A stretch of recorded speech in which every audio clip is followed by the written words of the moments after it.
ഇത് ഒരു നിമിഷം കൊണ്ട് തന്നെ ചികിത്സിച്ച് മാറ്റിയെടുക്കാൻ പറ്റുന്ന ഒരു ചികിത്സാ സമ്പ്രദായമാണ്. അപ്പം നമ്മൾ ഇവിടെ ഇപ്പോൾ 3-4 ദിവസം വൈദ്യനെടുക്കുക, പോവുക, കെട്ടുക, പിടിക്കുക അങ്ങനെയൊക്കെ ചെയ്യുന്ന രീതിയാണ്. ഇത് നാഗർകോവിലാണ് ഏറ്റവും കൂടുതലായിട്ടുള്ളത്. തമിഴ്നാട് കേന്ദ്രീകരിച്ചുകൊണ്ടുള്ള ചികിത്സാ രീതിയാണിത്.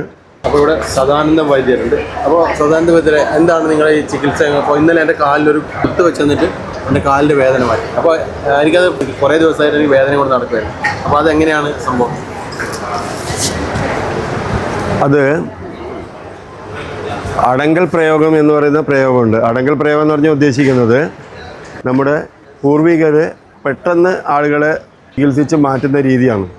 അത് നമ്മുടെ മർമ്മശാസ്ത്രവുമായി ബന്ധപ്പെട്ടുകൊണ്ട് തെക്കൻ കളരിയിലാണ് ഇത് ഏറ്റവും കൂടുതലുള്ളത്. വടക്കൻ കളരിയിൽ കൂടുതലും നമ്മൾ കെട്ടുമരുന്ന്, കിഴിമരുന്ന്, ഒഴിച്ചൽ ഇങ്ങനെയുള്ള ഇതാണെങ്കിലും നമ്മുടെ നാഗർകോവിൽ കേന്ദ്രമാക്കി തമിഴ്നാടിനെ ആസ്പദമായിക്കൊണ്ടുള്ള ചെന്തമിഴിലുള്ള ചികിത്സാ രീതിയാണ്.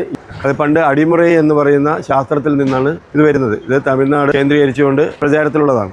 ഞങ്ങൾക്ക് തിരുവനന്തപുരത്തുള്ള സെൽവനാശാനാണ് ഇതിൻ്റെ ട്രെയിനിങ് തന്ന് പരിശീലിപ്പിച്ച് വിട്ടത്.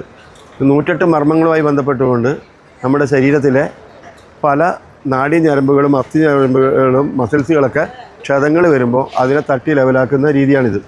ഇത് പ്രചാരത്തിലുണ്ടെങ്കിലും പല ആളുകളും പ്രയോഗിക്കാൻ മടിച്ചുകൊണ്ടിരിക്കുന്നൊരു കാര്യമാണ്.